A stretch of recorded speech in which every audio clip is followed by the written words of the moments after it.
এবার বেয়াকে হারিব, গু হারা নিচিনা হারিব, সন্মানে নাথাকিব। কথা সেইটোৱে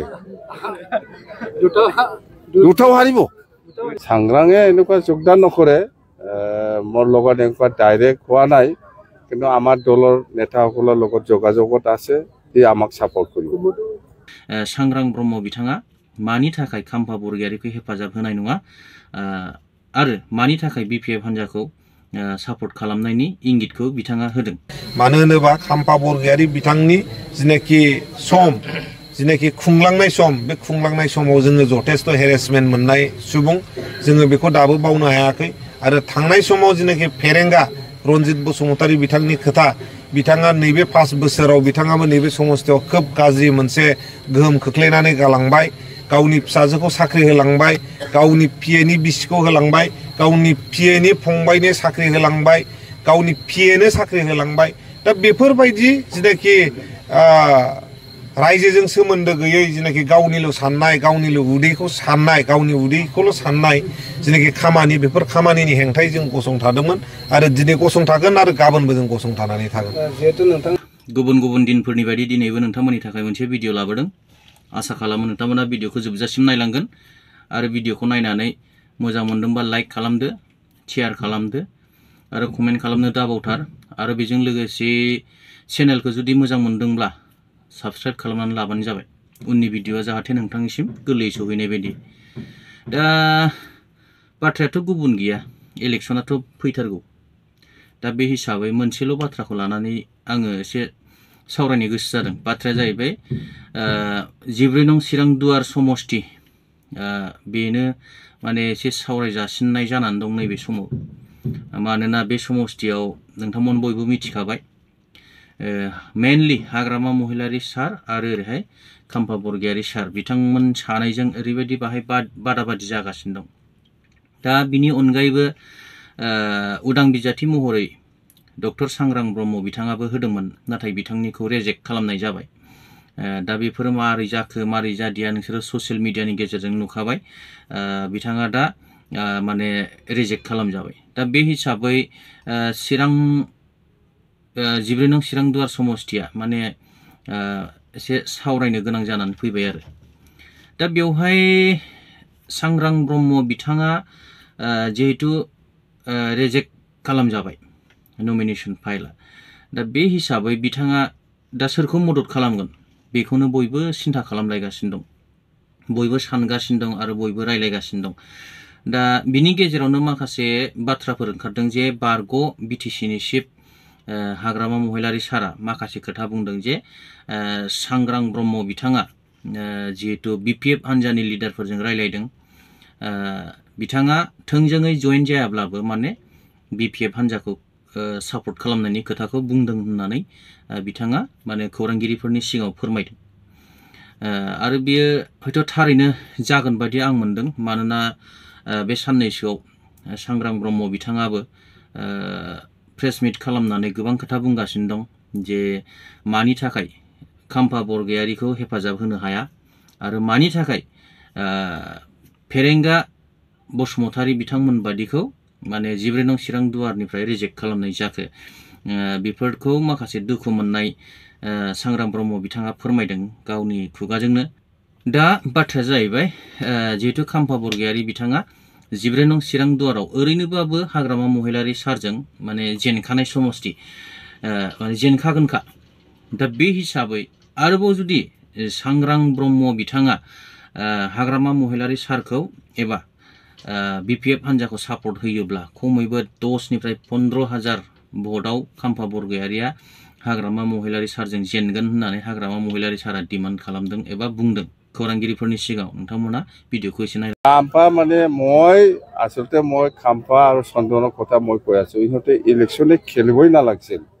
যিহেতু ইহঁতক চবে বড়ো সমাজত চিনি পায়, জানে যে আন্দোলনকাৰী লিডাৰ বুলি, এই হিচাপত সন্মান পালে হ'ল। এই ভালে হয় আর কি। যদি ইলেকশ্যন নেখেলিলে, এইবাৰ নেখেলি পেলাই থাকিলে ইহঁতে সিনিয়ৰ মানে বড়ো আন্দোলনকাৰী বুলি বড়ো সমাজত ইহঁতক সন্মান দিলে হয়। কিন্তু এইবাৰ ইলেকশ্যন খেলিছে, এইবাৰ বেয়াকে হাৰিব, গু হাৰা নিচিনা হাৰিব, সন্মানে নাথাকিব। অন্তত সমষ্টি হিসাবে দেবৰগাঁও সমষ্টি হিসাবে খুব ভাল আমাৰ বিপিএফ দলৰ পজিশ্যনটো আৰু মই নিজে ইয়াত কেণ্ডিডেট হয় আৰু যোৱা 4বাৰটো মই জিকিছে আৰু এইবাৰো মই জিকাটো 100% চিয়ৰ কিন্তু আমি যেটো ফিল্ডত যেটো পাই আছো ইউপিপিএলৰ পজিশ্যনটো খুব বেয়া এইবাৰ আগৰ নিচিনা নহয় আগতকৈ বহুত বেয়া ইউপিপিএলতকৈ ওপৰত আছে বিজেপিৰ পজিশ্যন বিজেপিটো পাব আমাৰ নেক্সটতে বিজেপি আহিব এটো আমি ফিল্ডত আজিৰ দিনত আমি ক'ব পাৰো ভাল পজিশ্যন স্যার প্রমোদ বড়ই কইছে মানে নির্বাচনের পিছত এবাৰ বিপিএফ নাথাকব বুলি এটো প্রমোদ বড় কোৱা কথা আমাৰ ৰাইজৰ অপিনিয়নটো হিটো নহয় না এটো প্রমোদ বড়ৰ কথা ৰাইজে হিটো অপিনিয়ন দিয়া নাই ৰাইজে অপিনিয়ন দিয়া আছে যে এইবাৰ বিপিএফ সরকার লাগে এটোই অপিনিয়ন হৈ আছে তো প্রমোদ আমাৰ আপোনালোকৰ এবাৰ কন্টেস্টত আহি আছে কোন এই জামা ই খাপাক চিনি পাই নাকি দেবৰগাঁও কাম নাই এইবিলাক এইবিলাক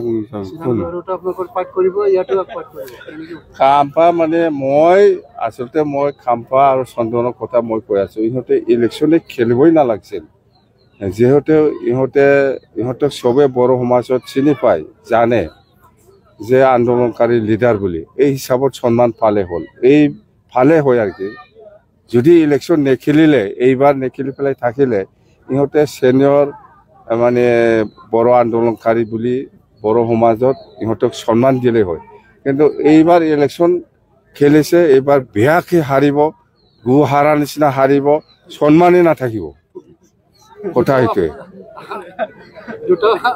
দুটাও হাৰিব আৰু চন্দনক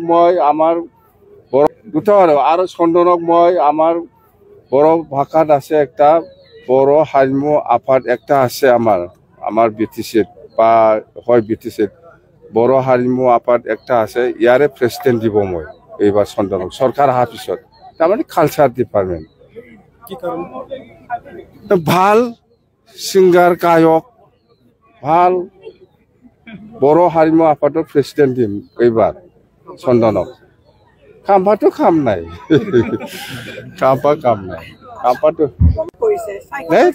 এইটো প্ৰমোদ বড়ো ব্যক্তিগত অপিনিয়ন ৰাইজে এনেকুৱা অপিনিয়ন দিয়া নাই চিধা কথা দেই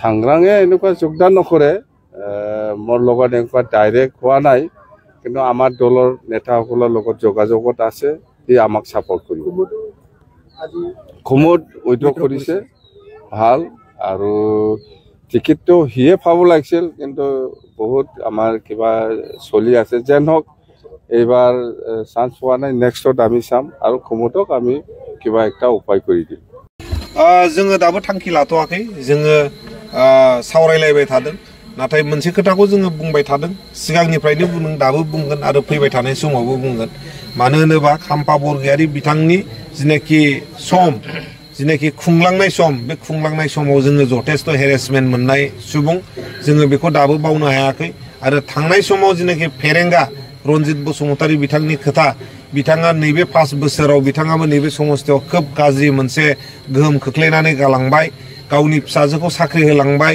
गावनि पिएनि बिसिखौ होलांबाय गावनि पिएनि फंबायनो साख्रि होलांबाय गावनि पिएनो साख्रि होलांबाय दा बेफोरबायदि जिनेखि रायजोजों सोमोन्दो गैयै जिनेखि गावनिल' साननाय गावनिल' उदैखौ साननाय गावनि उदैखौल' साननाय जिनेखि खामानि बेफोर खामानिनि हेंथायै जों गसंथादोंमोन आरो दिनै गसंथागोन आरो गाबोनबो जों गसंथानानै थागोन जिहेतु नोंथां